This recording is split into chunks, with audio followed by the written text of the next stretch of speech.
Quantos estavam aqui domingo? Diga amém.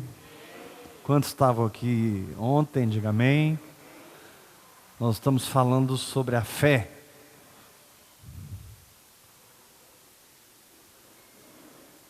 A fé que seca a figueira. A fé que me põe no monte mais alto. Mas também a fé que me leva às profundezas do Espírito. Aleluia. Vimos ontem a importância da confissão da palavra, do quanto o que dizemos estabelece a nossa realidade. Não o que dizemos no momento de êxtase religioso, mas o que dizemos o tempo todo. Amém? Não é a sua conversa na igreja, essa conversa na rua. É quando você fala, quando não tem ninguém perto de você que reconheceria a fé, mas você tem a palavra da fé. Diga, eu tenho a palavra da fé. Aleluia. Vimos a importância de andarmos num amor que perdoa. Aqui diz, no versículo 25, e quando estiverdes orando, se tendes alguma coisa, eu estou lendo Marcos 11, 25. E quando estiverdes orando, se tendes alguma coisa contra alguém, perdoai, para que vosso Pai Celestial vos perdoe as vossas ofensas. Mas se não perdoardes, também vosso Pai Celestial não vos perdoará as vossas ofensas. Preste atenção. Isso aqui não significa que Deus já não te perdoou completamente na cruz. É que Deus trabalha com realidades. E perdoar não é um conceito, é uma realidade. Então, quando você não perdoa, não é porque Deus não quer te perdoar, Ele não consegue. Fé é a identificação de Deus com a verdade do meu espírito, que eu pratico. Diga assim comigo, fé é Deus identificando com a minha prática. Então, quando eu perdoo, Deus se identifica com isso. Quando eu confesso a palavra, Deus se identifica com isso. Quando eu oro em outras línguas, Deus se identifica com isso. Quando eu adoro, quando eu oferto, Deus se identifica. Mas quando eu não perdoo, Deus não tem como se identificar. Então diz aqui, também vosso Pai não vos perdoará. Ou seja, o que ele está dizendo é o seguinte: você vai andando com Deus, mas chega um ponto que você vai sozinho, porque Deus só se identifica com a sua fé. Você não tem mais nada em você que agrada a Deus. Não porque Deus é um Deus chato. Puxa, eu sou bonitinho, eu sou isso, eu sou aquilo. Não dava para quebrar meu galho e fazer para mim? Não, se Deus pudesse, Ele quebraria a árvore inteira, não é o galho. A questão é que você não está entregando o que Ele precisa para operar em você. Reter o perdão é andar num crime onde Deus não pode respaldar. Por isso que perdoar é absorver a cura para minha alma. Perdoar é absorver a regeneração da ferida. Quando eu perdoo, eu estou sendo regenerado nas minhas dores.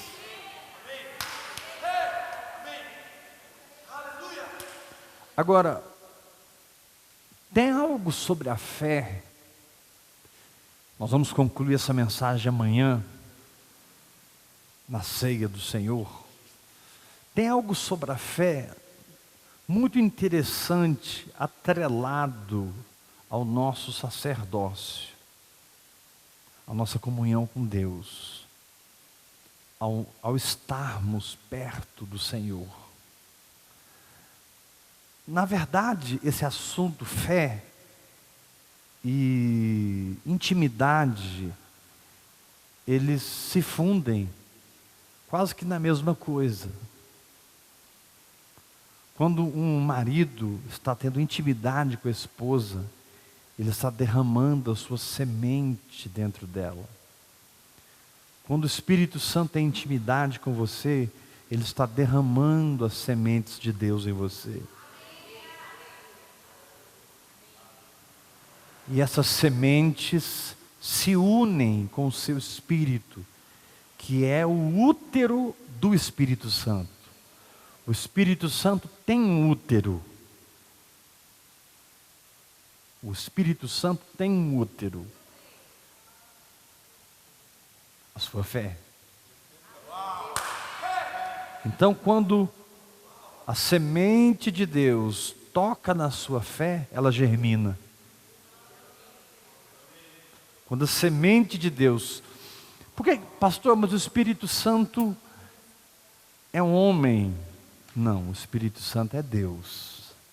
E se você estudar profundamente a Bíblia, você vai descobrir que Ruach Kadosh, o Espírito Santo, o vento santo, Ruach, vento, o vento santo, é um termo feminino, não é um termo masculino. O termo Espírito Santo, de uma maneira profunda na palavra, ele é um termo feminino. Não estou dizendo que ele é mulher, eu estou dizendo que ele cumpre uma função feminina. Ou seja, ele recebe a semente, ele coloca a semente e faz a semente germinar no seu útero, que é a sua fé. Por isso que muitos se perdem tentando buscar sucesso, ao invés de exercer a fé. Muitos se perdem tentando ter mais um certificado, e mais uma pós, e mais uma graduação, e mais um concurso, e mais um salário, né? Para que a sua alma se sinta segura. Mas querido, confie em mim, a única segurança que a alma, por fim, se dobra, é quando ela deita sobre o Espírito.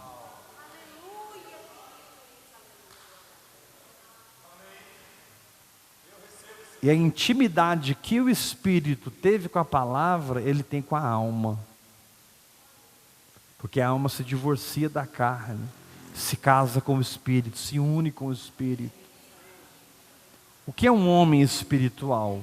É um homem em que a sua alma foi absorvida pelo seu Espírito. Porque não é o Espírito que anda no Espírito. O Espírito já é o Espírito. É a alma que anda no Espírito.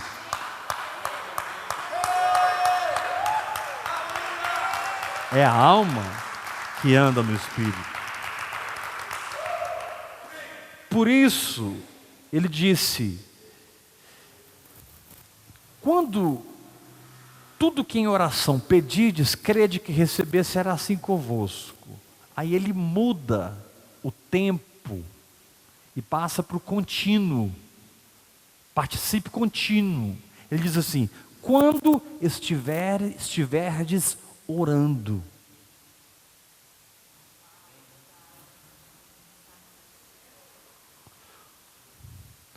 Quando estiverdes orando. Várias vezes nos evangelhos, Jesus foi pego em oração. Entre aspas, trancado com Deus. Se você quer saber o que significa o seu coração é o lugar onde o Espírito comunga com o Espírito de Deus.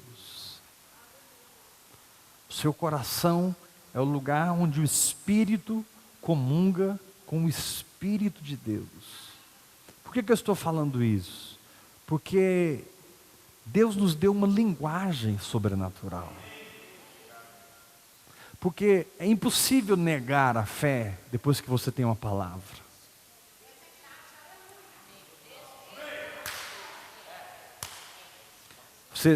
Depois que você ouve Deus, você não tem como dizer assim, eu não creio. Nem se você queira. Você pode até dizer por rebeldia, mas lá dentro você crê. Porque o que Deus fala no seu espírito gera fé em você, independente de você. O que Deus fala no seu espírito te dá convicção independente de você. Deus não precisa de você para você ter certeza. Basta Ele falar com você. Deus não precisa de você para você ter certeza. Basta Ele falar com você.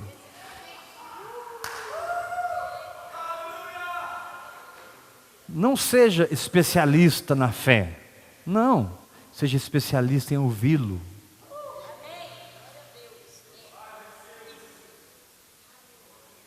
Quem tem ouvidos, ouça.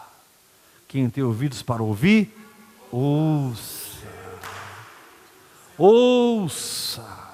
Então, a fé é muito simples quando o assunto é estar conversando com Jesus.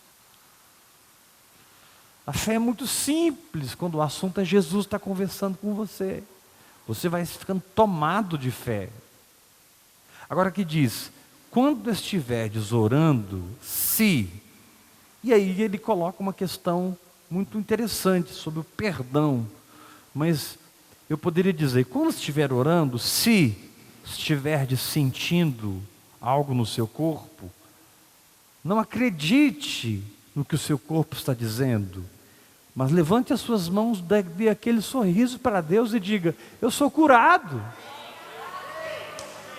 Enquanto estiveres orando, se o seu bolso está vazio, não acredite no seu bolso, acredite no seu Pai que é o dono do ouro e da prata. Então, eu posso colocar depois desse se, toda a minha vida. Mas antes, eu preciso colocar, e quando estiverdes orando. Se.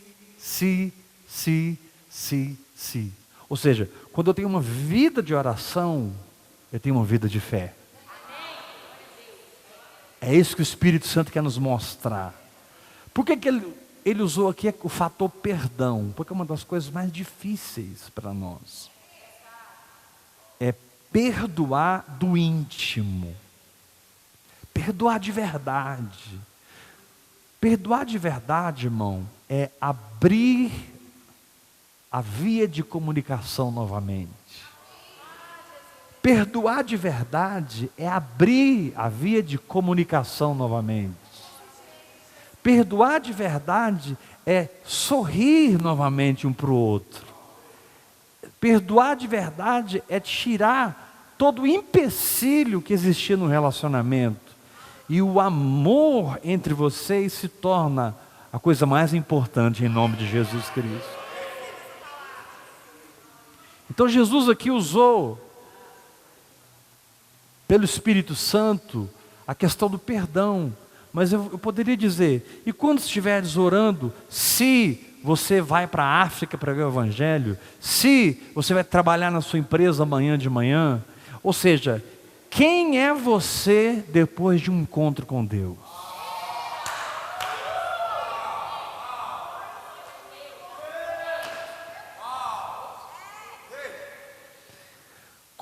Qual é a velocidade com a qual você se quebranta? Ah, pastor, às vezes eu fico 3 dias azedo. Puxa, que vergonha. Ah, pastor, às vezes eu fico uma semana assim que quer torcer o pescoço. Cara, quem é você depois que você... E quando estiverdes orando, se...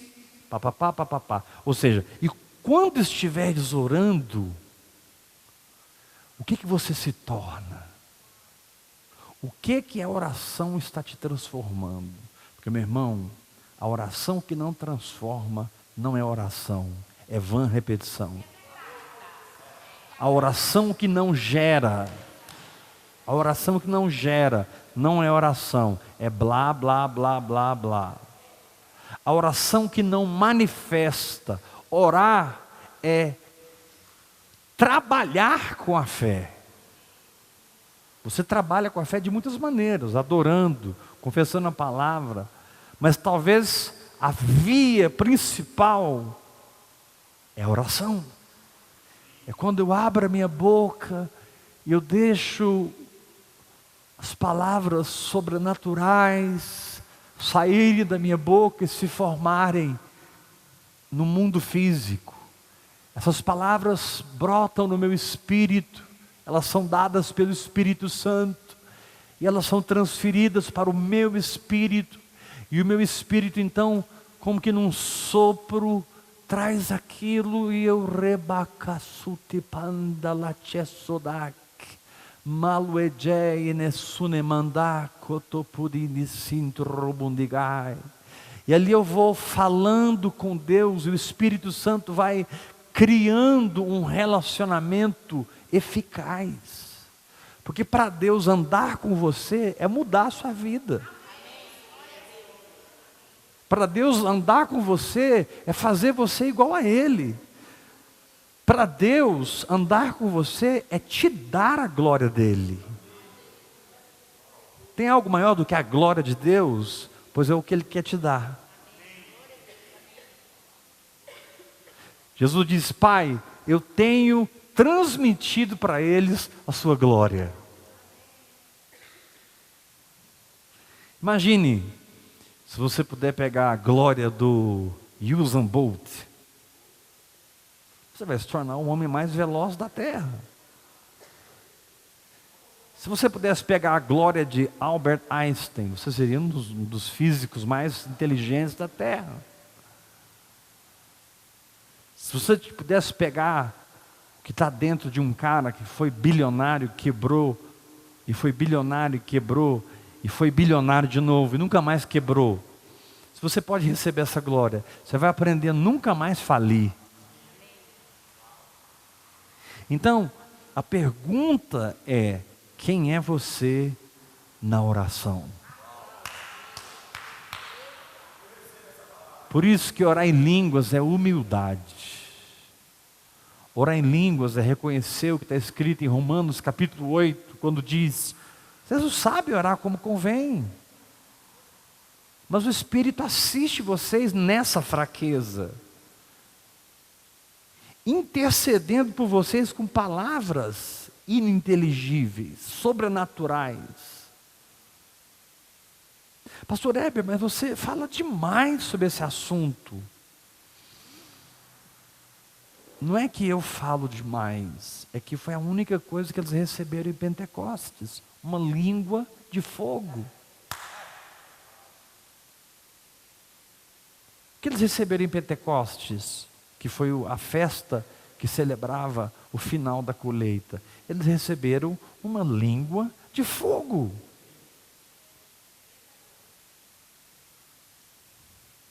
Quantos foram escolhidos para lutar ao lado de Gideão? 300. Por quê? Só 300 tomaram água com a língua, lambendo como cachorro. Isso é uma sombra do batismo no Espírito Santo.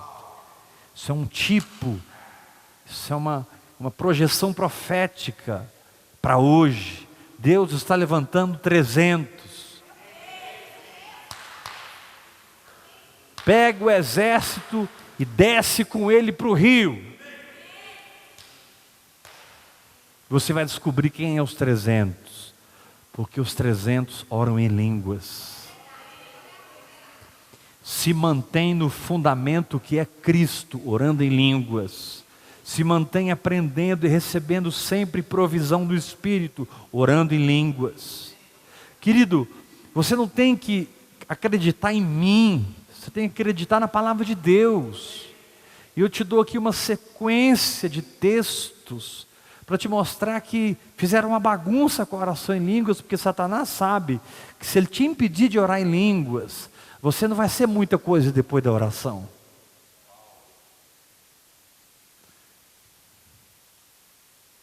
Antes ele disse assim: se você orar, crê que recebeu.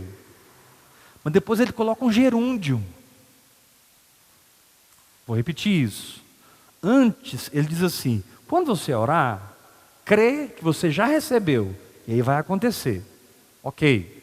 No versículo seguinte, ele não fala de uma coisa pá. Ele fala de uma coisa pá.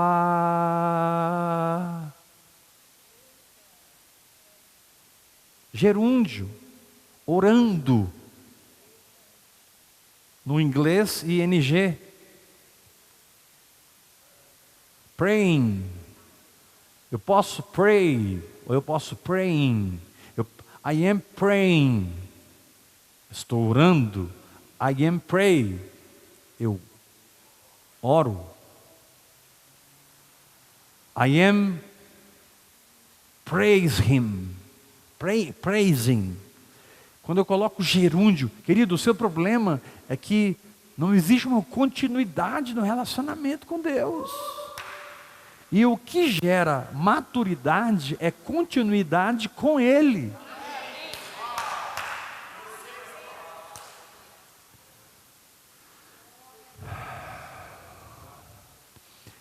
A maturidade significa que tudo está quieto, para que você possa ouvir só Ele.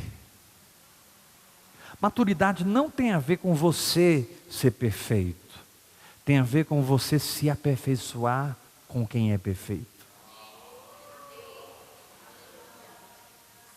A Bíblia diz que os presbíteros, eles devem ser irrepreensíveis, mas a Bíblia não diz que eles devem ser perfeitos.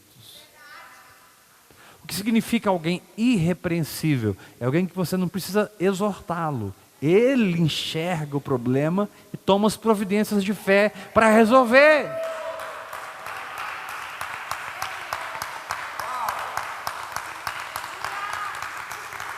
Diga para o irmão que está ao seu lado: está faltando um grande gerúndio na sua vida. E quando estiverdes orando, se, e aí esse se, ele não é o se da incredulidade, ele é o se de quem está perto do Senhor. Perto de Jesus, nada é incredulidade, nem as suas perguntas, nem as suas dúvidas. Perto dele, as suas dúvidas se tornam fé.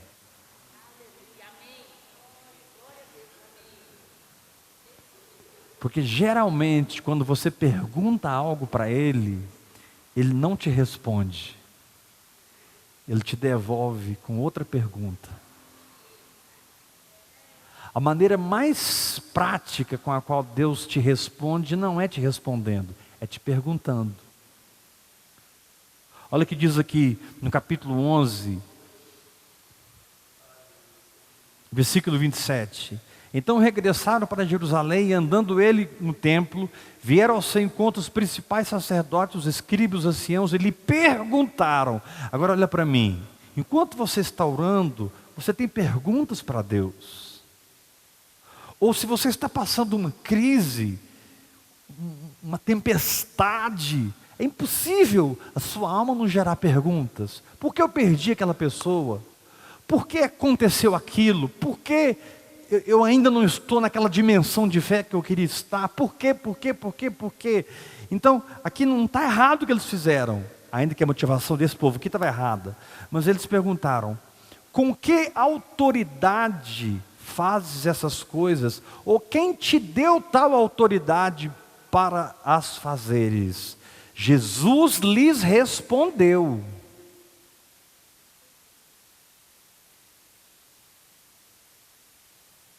eu vos farei uma pergunta.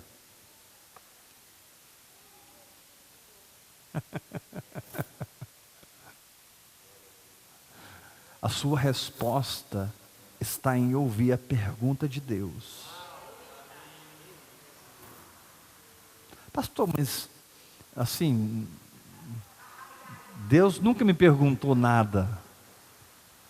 Então provavelmente você também nunca perguntou nada para Deus. Porque quando você pergunta, Ele te responde com uma pergunta. Com que autoridade você faz essas coisas? Ele lhes respondeu e disse: eu vos farei uma pergunta, respondei-me, e vos direi com que autoridade faço essas coisas. O batismo de João era do céu ou dos homens? Pastor, peraí. Eles estavam perguntando de autoridade. Jesus foi falar do batismo de João? O que tem a ver uma coisa com a outra? Para você que não tem revelação, não tem nada a ver. Mas para você que lê a Bíblia espiritualmente, tem uma explosão nuclear aqui.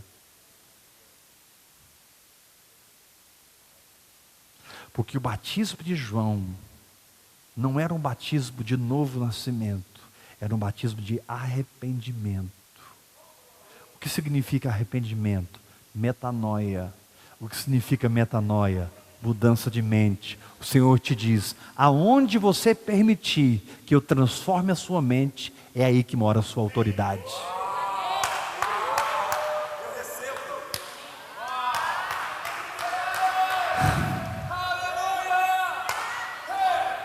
Você tem a autoridade que você sabe que tem. Você não pode exercer mais autoridade. Você não pode exercer mais autoridade do que eu pude transformar a sua mente.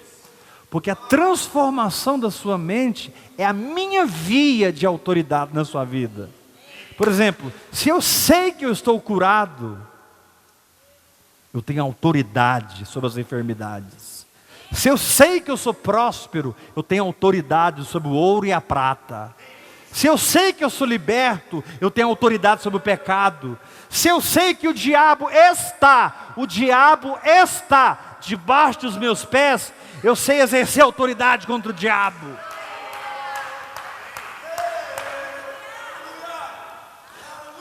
Agora, por que João foi chamado de o maior dos profetas?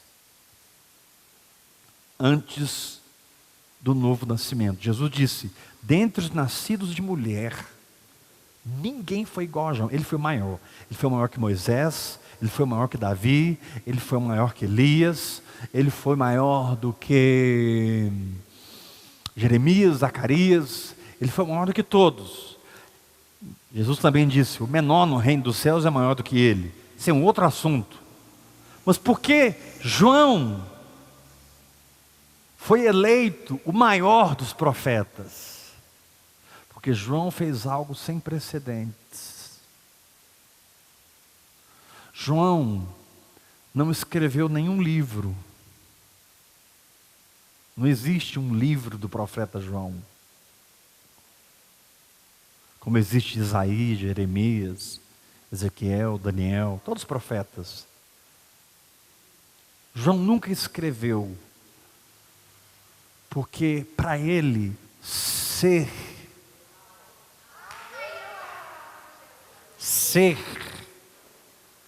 a expressão de um chamado te desafia a mudar de mente. Só que esse mudar de mente é representado por um mergulho.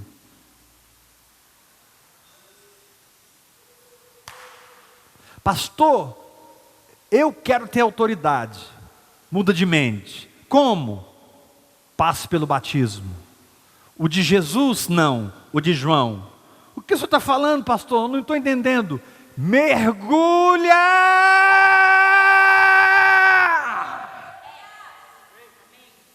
Por que o Espírito Santo dá uma aula de fé e depois ele põe um ponto e vírgula e dá uma aula de João Batista?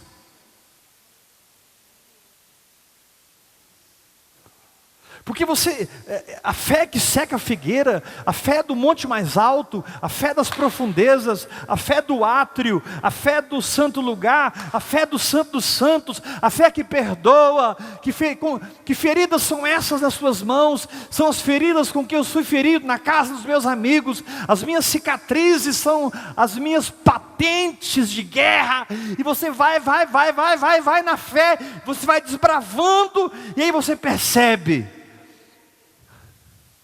eu preciso ter com João. Eu preciso mergulhar.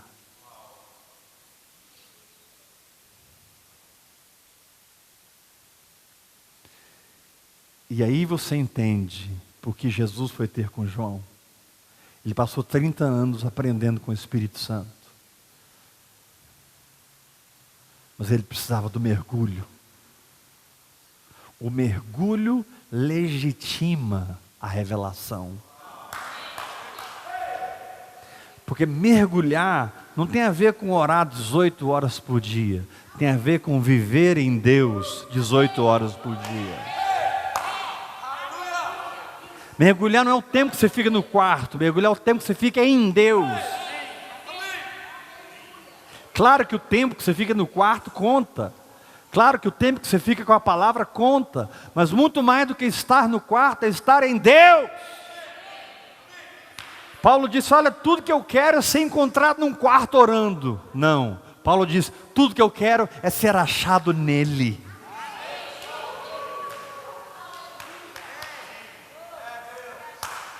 Então o batismo de João precedeu a manifestação de Cristo. Por quê?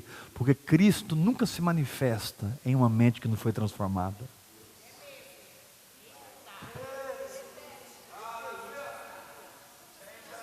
O batismo de João precedeu o aparecimento de Cristo. Porque Cristo não pode aparecer.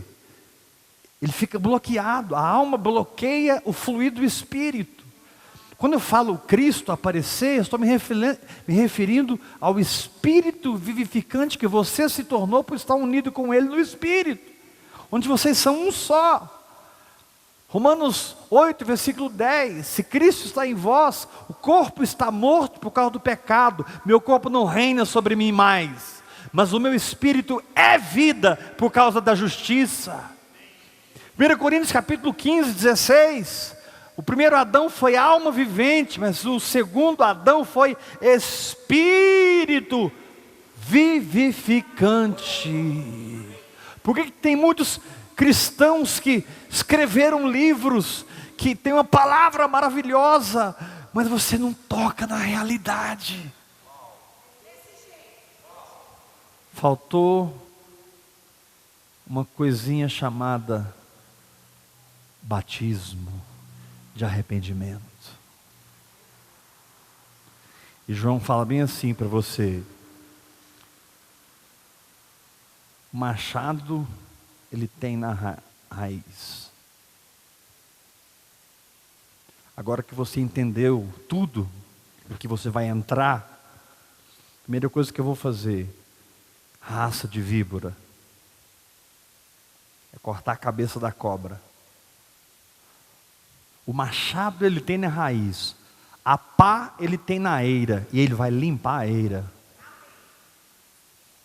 Por que João está ligado com algo assim duro, algo exortativo, algo confrontativo? Porque não é fácil mudar de pensamento. Quando eu digo mudar de pensamento, eu estou dizendo mudar de crença de verdade. Levanta suas mãos, grita comigo: mudança de pensamento é crenças verdadeiras que foram absorvidas pela minha alma. Ou seja, eu pensava assim e assim e assim, mas agora eu não penso assim mais. Eu fui batizado por João Batista, agora eu penso assim, assim, assim. Eu sofria metanoia. Metanoia. Eu fui transfigurado na minha mente. A mente natural está esquecida. Eu estou absorvido pela mente de Cristo em mim. Eu estou revestido de Cristo em mim. E agora eu nem vou mais andar com João. Porque a maior característica de uma mente transformada é que você vai ouvir uma voz assim, ó: eis aí o Cordeiro de Deus. Jesus estava passando, João disse: eis aí o Cordeiro de Deus, que tira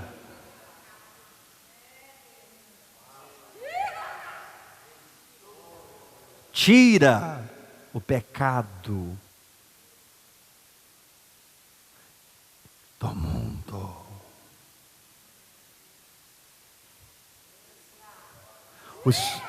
O Espírito Santo não podia ser mais o Espírito Santo. Ele não podia ser tão Espírito Santo assim, em colocar depois da história da fé a história de João. Quando Jesus chega, João toma um susto, fala assim: Senhor, eu não sou digno de desatar a sandália dos seus pés. E ele estava sendo sincero: eu não sou digno de desatar.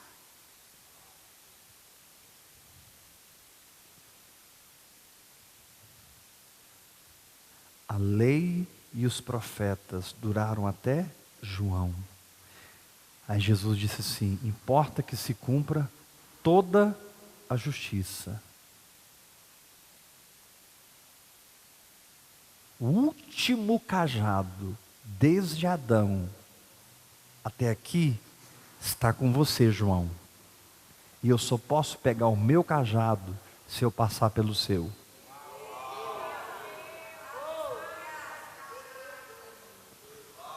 João, eu sou o Filho de Deus e o Criador do universo. Eu sou o Redentor. Eu sou o Cordeiro de Deus. Eu sou a pessoa a qual você preparou o caminho. Mas se você não me batizar, eu fico desautorizado. Trocando em miúdos, se eu não transformar minha mente, eu não vivo na maturidade da fé.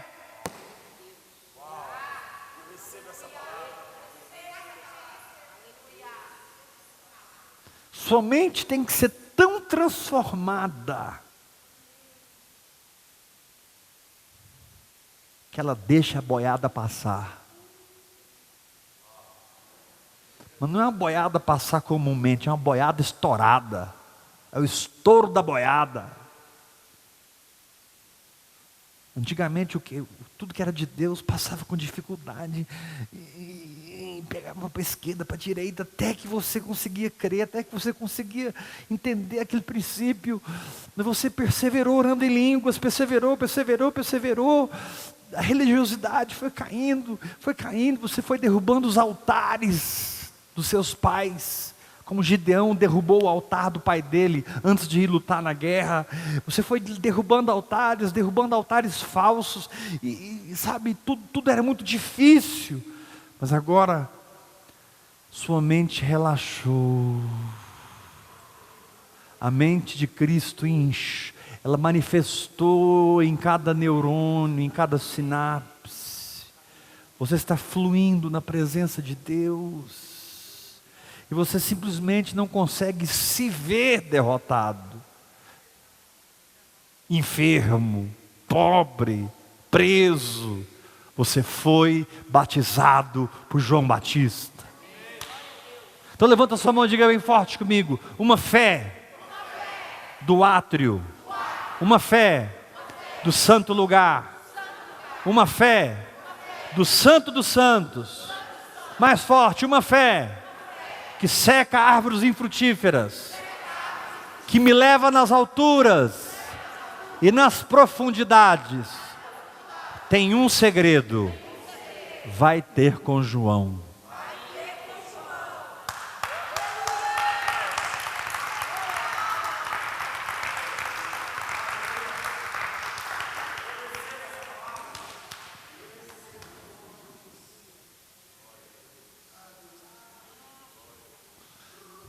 Irmãos, Se você não tiver entendimento no Espírito, o batismo de João vai ser a coisa mais desinteressante da palavra de Deus. O batismo de João, se você não tiver revelação no Espírito, o batismo de João vai ser uma coisa assim que você vai perguntar para você mesmo, se você for um bom estudioso da palavra. Por que o batismo de João, se Jesus estava chegando?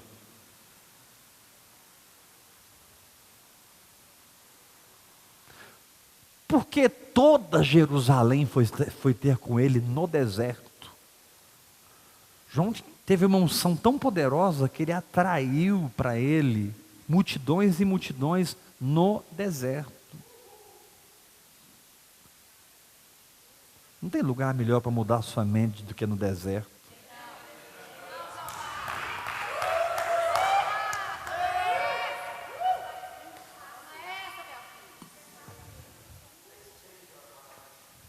Porque ou você puxa a cordinha e o paraquedas abre, ou você vai esborrachar no chão, meu irmão.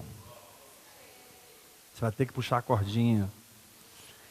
Então, se você não entende no Espírito as coisas, para que o batismo de João? Para que João batizava? João batizava porque Deus está nos ensinando. Se você quer a manifestação, você precisa da mudança de mente.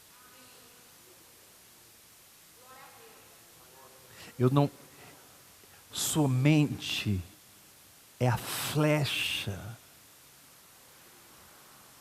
com a qual você estabelece até onde eu vou na sua vida.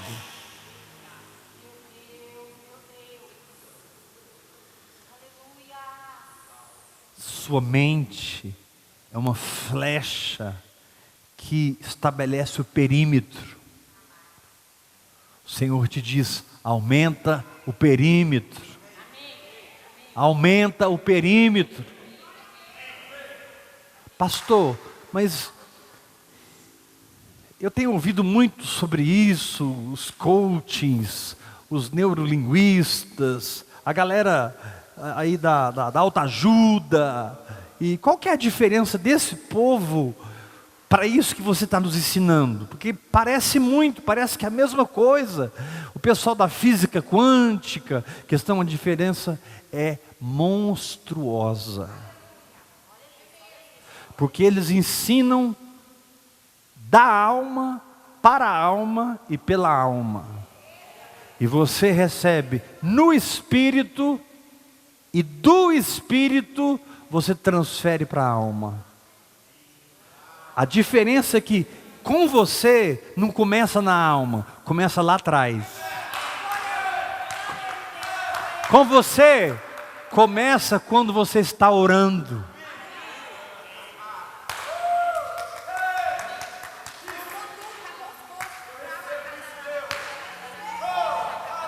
Então é muito mais do que a autoajuda. É muito mais do que uma construção mental positiva. É muito mais do que uma hipnose. Tem pessoas sendo hipnotizadas para que haja mudanças de crença, e eles fazem a hipnose. Querido, quem ora em línguas não precisa ser hipnotizado. Eu não preciso que a minha mente entre no estado alfa ou no estado beta para que algo aconteça. Eu preciso ver a glória de Deus.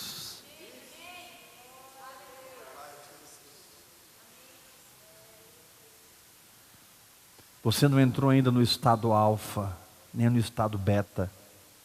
Calma, vou te ensinar. Depois eu vou hipnotizar você.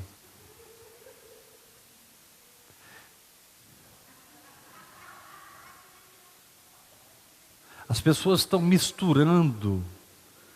Preste atenção. Lembra da estátua de Nabucodonosor, que a cabeça era de ouro, o peito era de prata, depois via bronze, mas os pés eram ferro misturado com barro?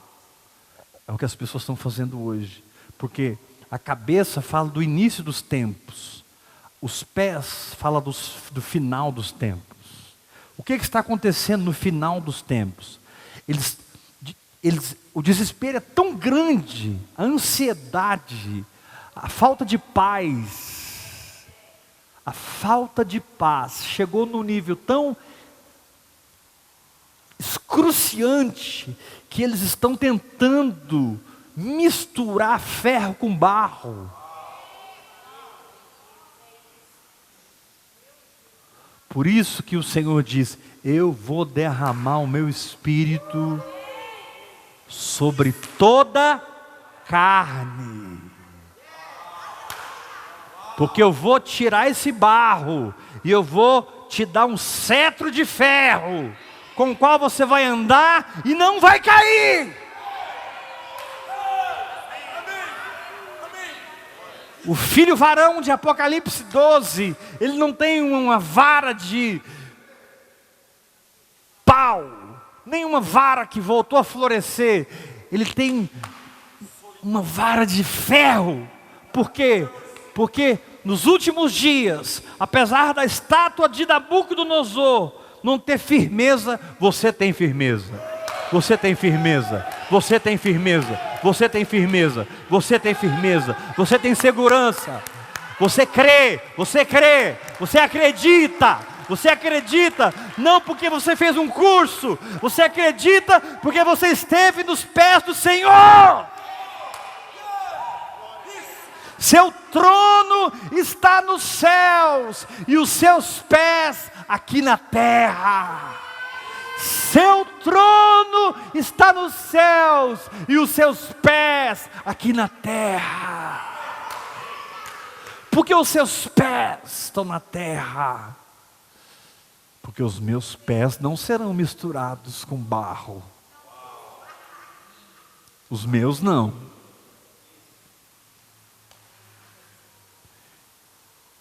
Os meus não.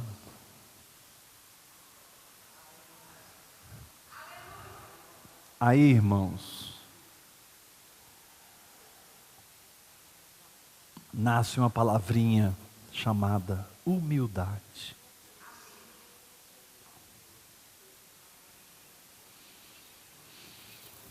Não é fácil ser chamado de raça de víbora.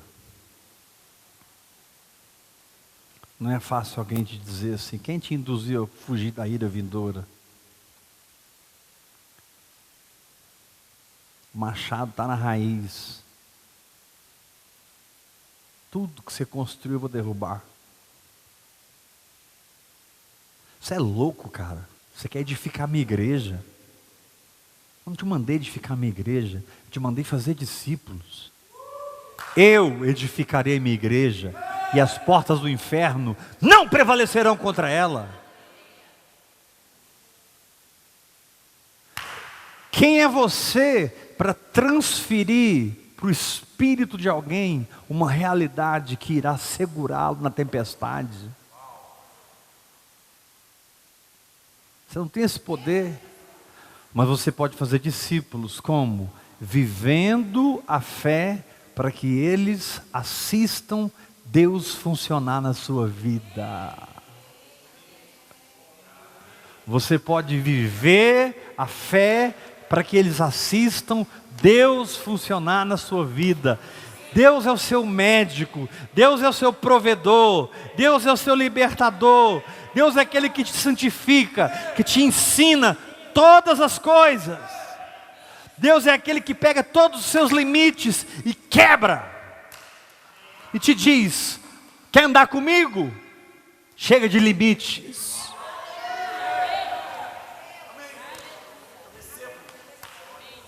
Te disseram que você pode ir até tal lugar.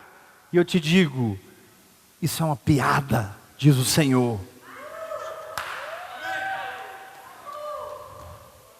Os limites que os homens colocaram para você são piadas para o Espírito Santo. O Espírito Santo ri.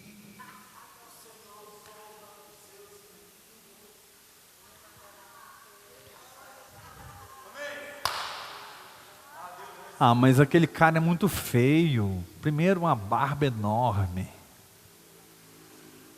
Segundo, aquele cabelo tudo saranhado. Terceiro, ele não troca de roupa. Toda vez que eu vou lá, ele está com a mesma roupa. pele de camelo. Ele não está com a pior roupa, ele está com a melhor roupa. Porque camelo sobrevive onde ninguém sobrevive. Tem lugar, meu irmão, que não adianta vestir Dudalina, não. Tem lugar que não adianta você querer vestir Prada, Dolce & Gabbana, Giorgio Armani, não. Tem lugar que você tem que ficar nu e se vestir de pele de camelo.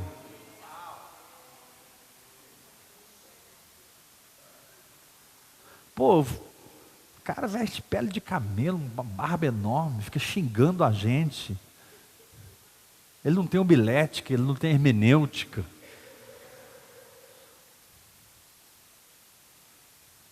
A gente pergunta quem ele fala que é a voz que clama no deserto. Irmãos, qual que é a voz que clama no deserto?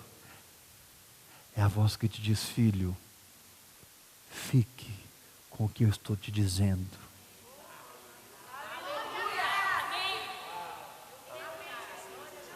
Qual é a voz que clama no deserto? É a voz que te diz: filho, deixa eu substituir o que Adão colocou aí, pelo que o meu Espírito pode colocar.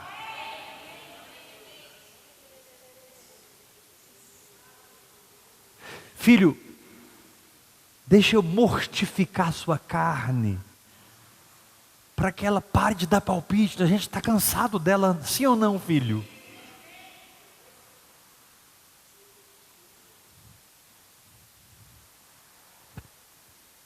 Filho, a partir de agora, seus pés serão ligeiros como o da corça.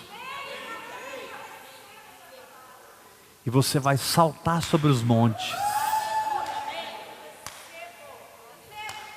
Você não encontrará lugares perigosos na montanha, porque você é veloz como a corça, audaz como a corça, forte como a corça.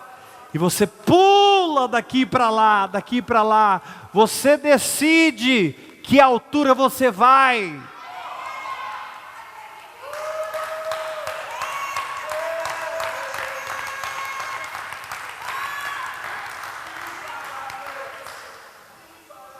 Filho, você passou pela metanoia, você foi transformado. Agora você vai comer uma comida lá no topo do monte. Você vai comer num lugar que ninguém nunca comeu.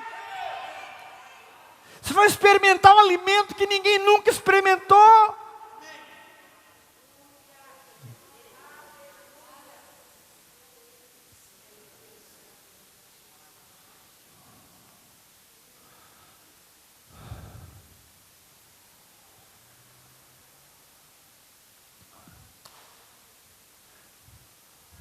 Eu creio que até hoje João Batista não entendeu porque ele teve que batizar Jesus. É sério. De vez em quando ele visita o trono: Senhor, me conta. Batizar os fariseus, os seus heteus, batizar o Senhor, me conta por quê. Vai orar em línguas, João Batista.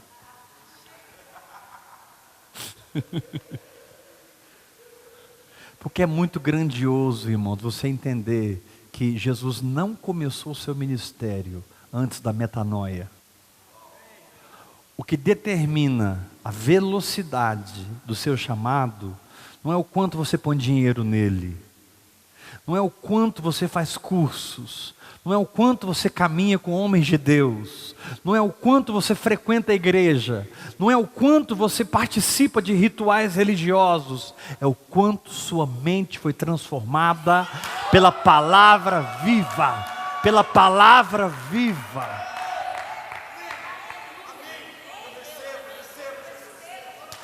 O Verbo se fez cérebro. O Verbo se fez cérebro e habitou em mim. Mas não é isso que a Bíblia diz, pastor, mas eu posso tomar posse dessa bênção.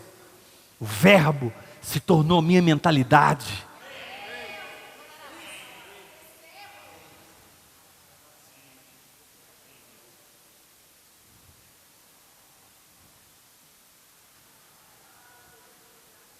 Aí você vai começar a rir dos problemas, você vai começar a adorar, você vai ser cheio de uma paz tão grande. Você vai ser muito rápido. Deixa eu dar um sinal de quem encontrou com João Batista. Olha para mim, eu estou terminando. Deixa eu te dar um sinal de quem encontrou com João Batista. O quebrantamento dessa pessoa é rápido.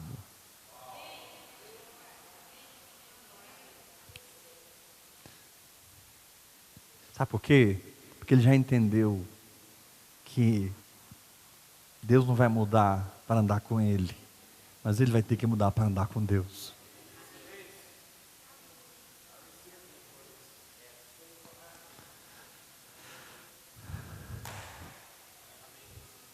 Ele vai entender que também não adianta você ser afoito e sair correndo na frente, se Jesus está lá no templo, com os sacerdotes. Você vai fazer uma viagem de afoitismo, e no caminho você vai descobrir, cadê Jesus, Maria? Estava aqui, os meninos. E foi um vavu na caravana. Voltaram um dia inteiro de viagem. E vai, mente natural, onde é que ele está? A gente não sabe. Onde é que uma criança de 12 anos vai estar? E aí eles foram em todos os lugares. Menos na casa do Pai. Quando eles encontram com Jesus, filho, a gente estava preocupado. Papai, mamãe, mas é muito simples. Vocês me acharem. Me convém estar na casa do meu pai. Imagina uma criança de 12 anos.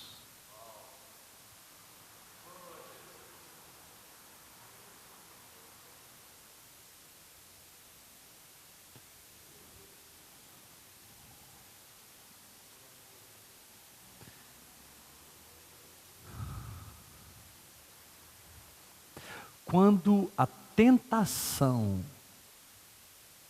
de montar o seu próprio império for menor do que a sua agressividade em obedecer o Espírito Santo,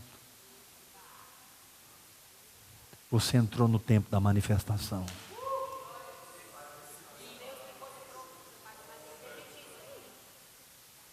Quando a tentação de continuar em rituais, em liturgias humanas, em doutrinas humanas, numa segurança de uma igreja, de um título, de um salário. Meu Deus! A segurança de uma aposentadoria, de um concurso.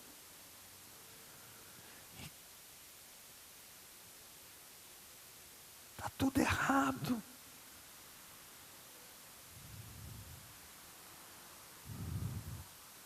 Não importa o que você está enfrentando, só diga assim, eu estive com o Senhor. Ele disse isso. E para mim está resolvido.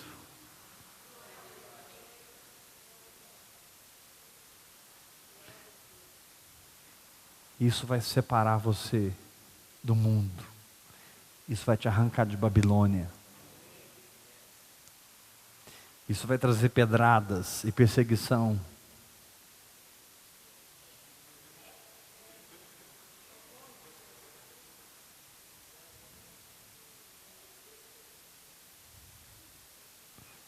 Porque o maior segredo, depois de estar com João Batista, não é voltar para casa, é seguir o Cordeiro.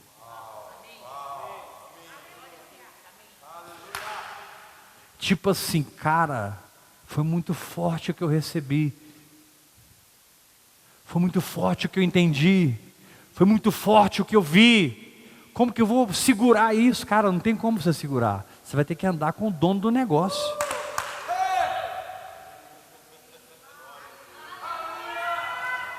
Você vai ter que andar com o dono da parada. Puxa, aquele tempo que eu tinha tanta revelação, aquele tempo em que eu pregava, em que eu ministrava, e a gente vive num saudosismo almático horrível. Saia das águas do Jordão e ache o Cordeiro.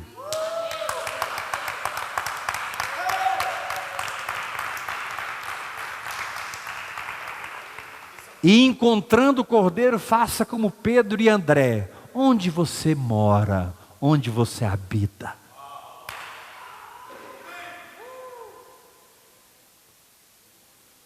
Depois que você encontrar a habitação dele, você vai encontrar a sua. Sabe por que você nunca se sente completo e confortável em lugar nenhum? Porque você não encontrou onde ele mora. A Bíblia diz: o que habita no esconderijo do Altíssimo. Quando João disse: eis o Cordeiro de Deus que tira o pecado do mundo, Pedro e André deixaram João e seguiram Jesus. O João e Pedro, eu me esqueci agora. Eram 2 discípulos. Deixaram, diz a Bíblia que eles deixaram de andar com João e seguiram o Cordeiro. E quando encontraram com Jesus, a pergunta foi: eles não perguntaram doutrina, não perguntaram nada.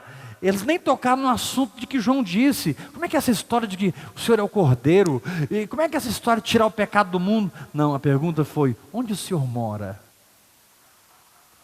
Ou seja, porque se o Senhor for quem o nosso mestre diz que o Senhor é, nós vamos morar com o Senhor.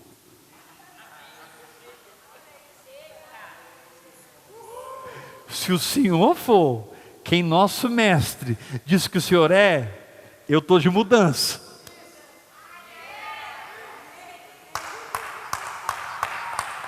Aleluia! Eu estou de mudança!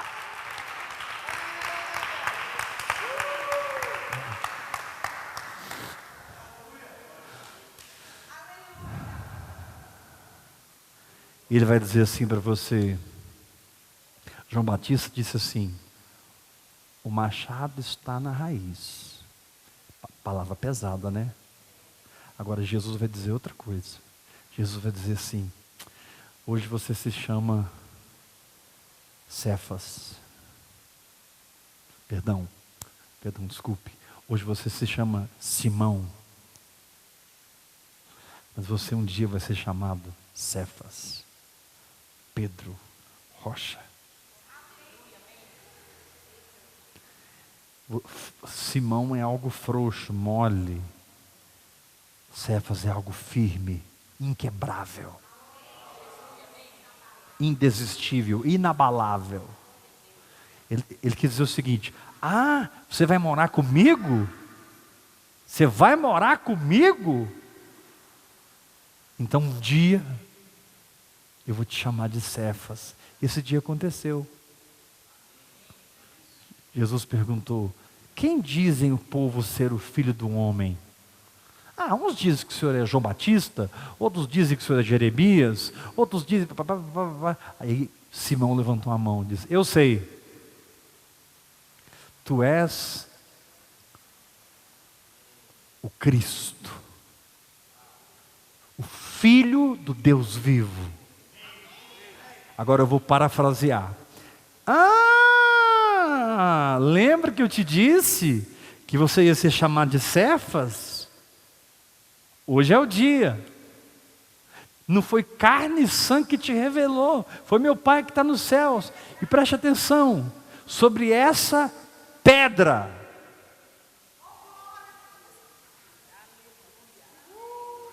sobre aquilo que você se tornou no meu espírito, eu vou edificar a minha igreja através de uma linguagem sobrenatural.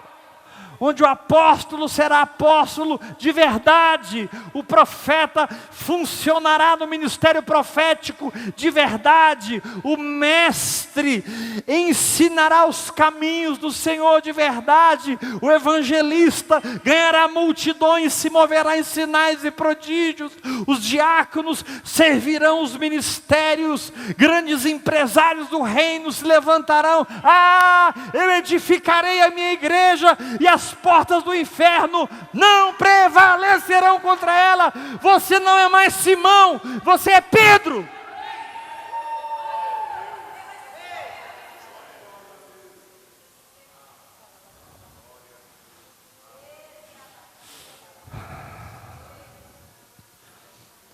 Na sua vida no Espírito, sempre existe um momento em que Deus muda seu nome.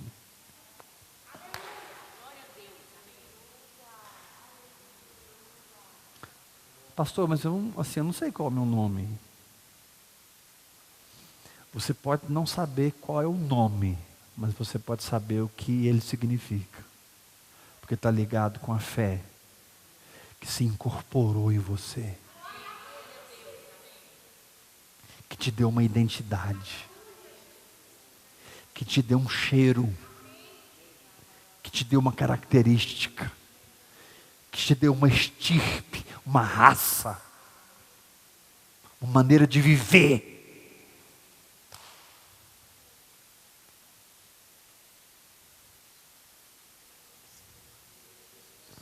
Abraão não tinha um filho, mas vivia como pai de nações. Abraão não tinha um filho, mas se comportava como pai de nações. Vocês sabiam que com Abraão andava mais ou menos 1.000 a 1.500 pessoas? Fora Ló.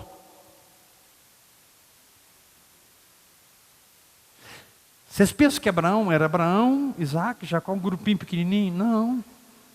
Lembra quando ele foi à guerra contra os 5 reis? 318 nascidos na sua casa foram com ele. E as esposas desses 318? Já pulamos para 600.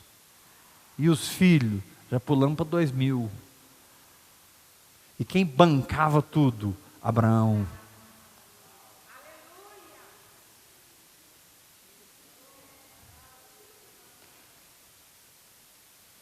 Abraão tinha uma multidão que andava com ele. Só guerreiros eram 318, só guerreiros. Sem contar os outros funcionários, sem contar o resto da turma, as mulheres, as crianças. Por isso que você vê, tem a tenda de Abraão, mas tinha a tenda de Sara.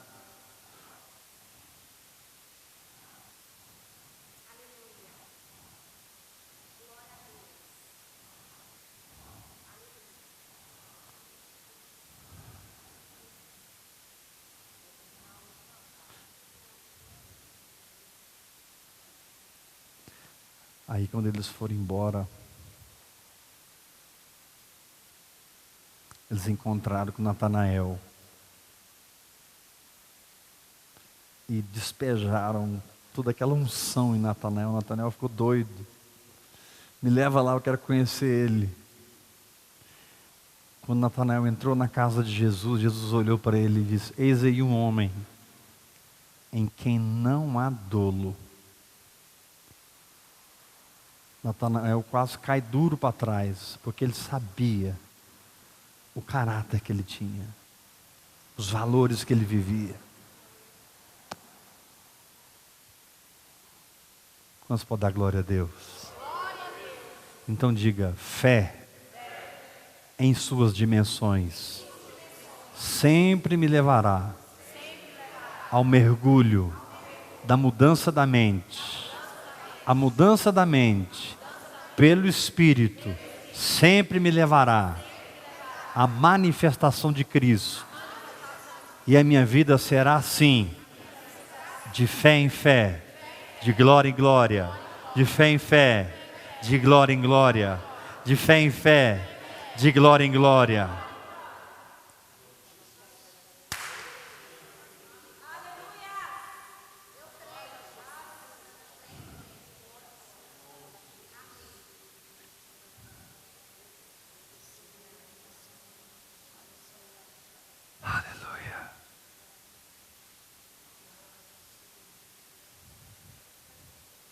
Fé te leva à metanoia. Metanoia te leva à manifestação. Manifestação te dá um caminho. Um caminho te transforma dia após dia. Você vai se parecendo mais com o Senhor. Agora, Ele não está mais cortando a raiz. Agora Ele está cultivando uma árvore.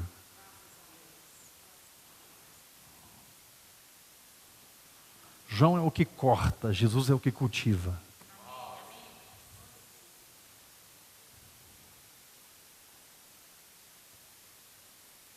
Tem uma unção que corta as coisas na nossa vida, mas tem uma unção que cultiva as coisas na nossa vida.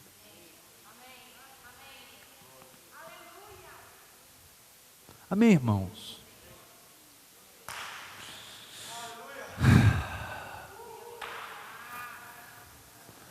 Que coisa linda, né? Onde tu habitas? Onde o Senhor mora? Onde o Senhor repousa? Jesus disse, vinde e vede. E eles passaram aquele dia todo com Jesus. E passar um dia com Ele foi suficiente para eles saberem quem Ele era. E eles saíram contando. Contaram para André, contaram para Natanael e saíram contando. Nós encontramos o Messias. Só pode ser o Messias. Ele tem algo, ele tem uma coisa diferente. Ele parecia que era transparente. A impressão que eu tinha é que eu podia colocar a mão para ir passar do outro lado. Parece que não era verdade. Ao mesmo tempo, eu podia tocar e era carne e osso. Mas o sentimento é que eu podia ultrapassar a mão.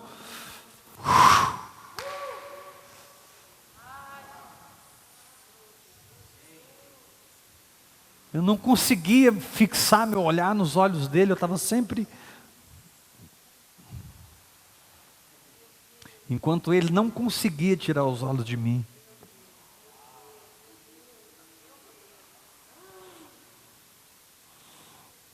É tanto amor que você não consegue se manter olhando para ele, você explode.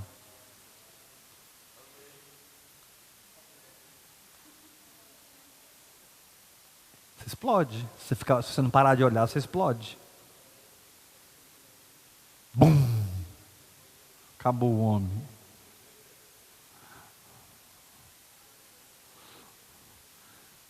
Mas mesmo quando você abaixa a cabeça para o quebrantamento, o olhar dele continua sobre você.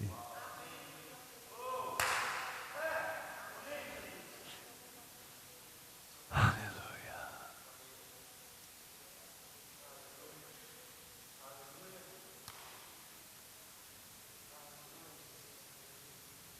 Pastor, quem te ensina essas coisas?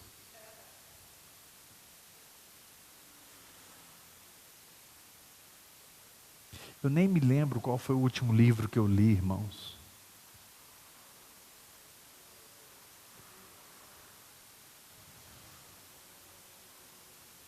Já faz anos que eu não vou num congresso, não vou num seminário. Essas coisas eu não aprendi, essas coisas eu estou me tornando. Quando você se torna, você flui.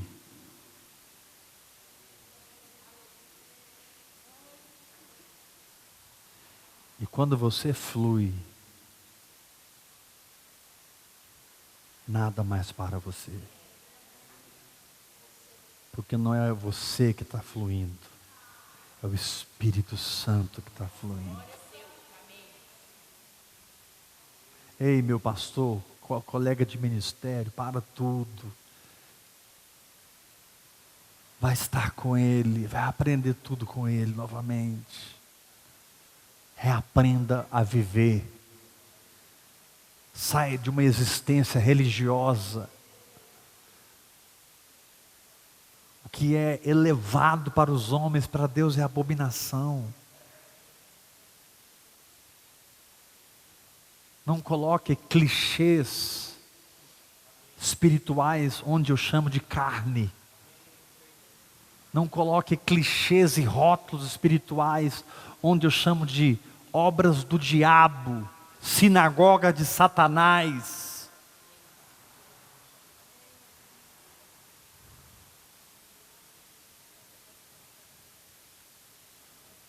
Ah, mas eu vou me rebelar, pastor? Não, você não vai se rebelar. Mas você não vai negociar uma palavra que Deus te dá?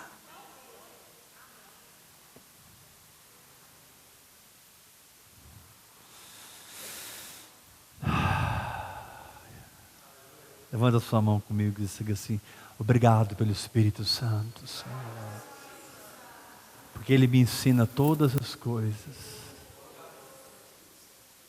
Diga assim: Pai, obrigado pelo Espírito Santo, porque Ele aquieta o universo, para que só Ele seja percebido.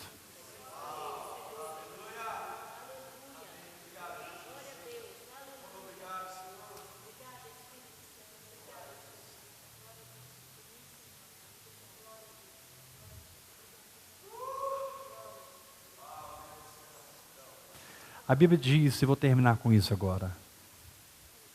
A Bíblia diz que no céu haverá um dia em que terá 30 minutos de silêncio.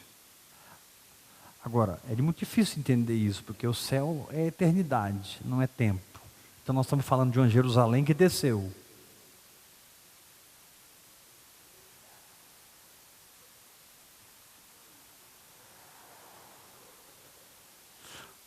No céu não tem tempo, aqui tem tempo. Como é que lá vai ter 30 minutos? É a Jerusalém que desceu do céu. É você que se edificou, orando em línguas, e desceu para manifestar o reino de Deus. Agora, volte e meia, o Senhor faz assim, ó.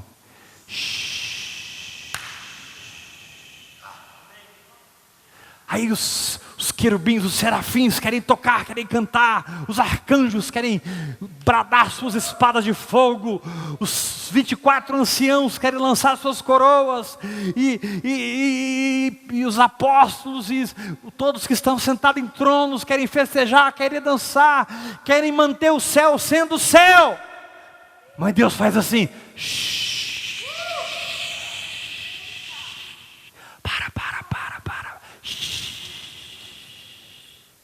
Irmão, quando Deus manda o céu silenciar, você não ouve o bater da asa de um inseto.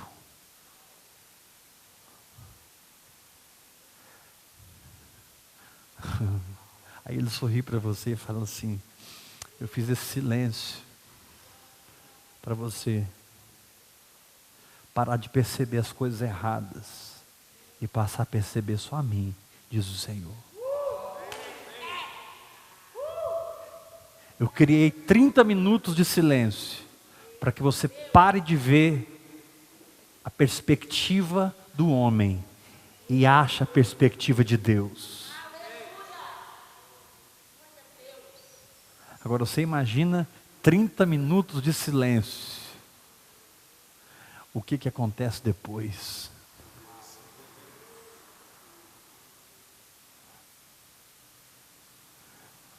É como se Deus dissesse: 1, 2, 3. E uma explosão celestial. E você volta a estar no meio de milhares de milhares, mas com aquele sentimento de intimidade. Ele parou tudo e veio estar comigo. Irmãos, o céu tem muita gente, mas todos têm um sentimento de intimidade pessoal.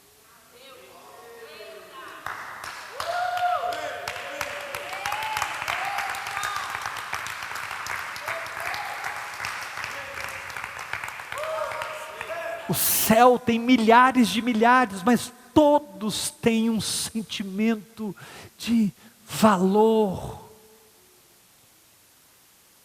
importância. Shhh. Fala, filho.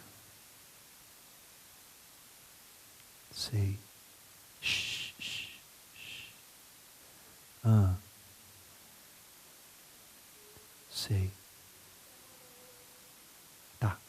pode considerar resolvido, tá, filho?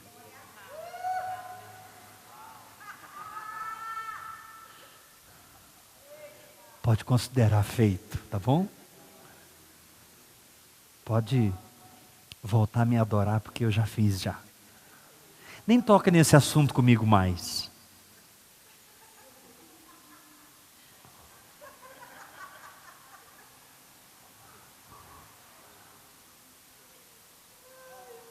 Porque se você tem que pedir para Deus a mesma coisa 2 vezes, a segunda foi a oração da incredulidade. Nunca se pede a Deus 2 vezes. Porque está escrito: pedi, dá-se-vos-á. Buscai e achareis. Batei e abri-se-vos-á. Pois todo que pede, recebe. Todo que busca, encontra. E quem bate, abre-se-lhe-á. E um tempo profético chegou nesse lugar. E nos 4 cantos do Brasil e das nações, Deus está levantando um povo que o conhece.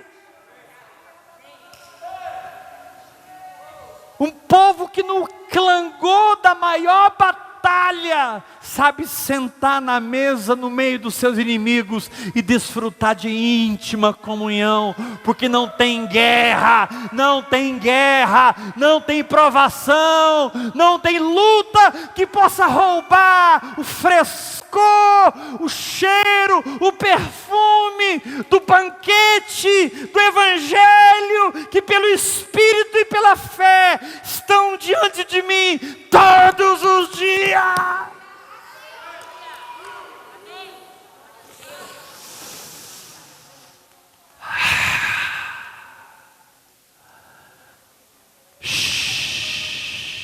Filho, shh. Senhor, mas é muita guerra. Shh. Para. Shh. Senhor, mas está muito difícil, está doendo muito. Senhor, eu estou perdendo o controle. Shh. Me dá 30 minutos de silêncio. Aí você, uai, quem colocou essa mesa de banquete aqui na frente? Ela estava aí o tempo todo, só que você só tinha olhos para a guerra. Você se tornou tão guerreiro que esqueceu da comunhão.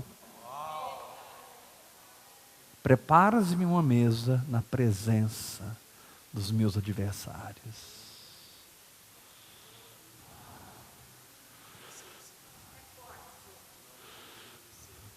Ei, você vai olhar mais para o diabo do que para a mesa de banquete, que sempre estará à sua disposição? Graça e paz, irmãos. Quem trouxe a sua oferta, coloque ali. Amém? Quantos vão orar mais em línguas? Pessoal da internet, quantos vão orar mais em línguas? Nós estamos fazendo um trabalho de lançar um manto, vou chamar assim, lançar um manto. Se você quer ser filho da fé, dessa visão, se você quer ser meu filho na fé, como Paulo e Timóteo, se você quer ser meu Timóteo, o meu telefone é 629-8223-1222. Deus Dete pode colocar aí e escrever. 629-8223-1222. Mande um WhatsApp e diga: eu quero ser seu filho na fé. Eu vou colocar você nas minhas listas de transmissões. Você irá receber meus devocionais, palavras. Nós vamos nos aproximar. Tem muita gente na internet que o Senhor está dizendo: é hora de Eliseu andar com Elias. Vamos nos aproximar. Prepare-se para o congresso em julho. Último final de semana de julho. Será sobrenatural. Ah, meu irmão, o avivamento está sobre nós em nome de Jesus. Aleluia! Uhul!